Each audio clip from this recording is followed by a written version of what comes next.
Economy की अगर हम ऊपर बात करें तो रियासत मदीना की जो मईशत थी, जो तजारती मामला थे, वो किस तरह उन्होंने ताकत पकड़ी? जहाँ तक तिजारत का ताल्लुक था, इस्लाम जो है वो बेशक फ़क्र व फाका, जैसे कि पहले मैंने अर्ज़ किया है,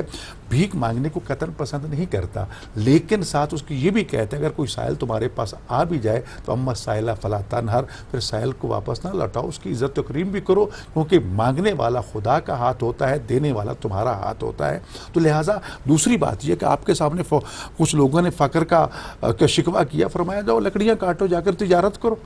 जी, ज़राअत और तिजारत को दो बुनियादी पेशे करार दिया जो सोर्स ऑफ इनकम ठहरे, तो लिहाजा लोग ज़राअत पे तवज्जो देते थे, तिजारत पे तवज्जो देते थे। तो लिहाजा ये चीज़ें, और फिर लेन देन भी इन्हीं चीज़ों में था। ये दिरहम और दिनार और अशरफियों का मामला तो बाद में रिवाज पकड़ा, लेकिन उस वक्त लेन देन जो है वो ताकि सूद से भी आप बच जाए और कारोबार भी आपका फ़रोग पा सके। तो यही वजह बनी कि, और फिर ये इसमें जो निज़ाम ज़कात आपने कायम किया और हुकूकुल इबाद को सामने रखते हुए उनके माली हकूक़ की तरफ, फ़ुक़रा और मसाकिन के हकूक़, ज़वील कुर्बा के हकूक़ की तरफ तवज्जो दिलाई कि माली तौर पर उनका ख्याल रखा जाए। ये वो चीज़ें थी कि जिससे उस माशरे को माली तौर पर मजबूत किया, और उसका नतीजा ये निकला कि मदीना मुनव्वरा में ज़कात देने वाले तो मिलते थे, लेने वाला कोई नहीं मिलता था। जी डॉक्टर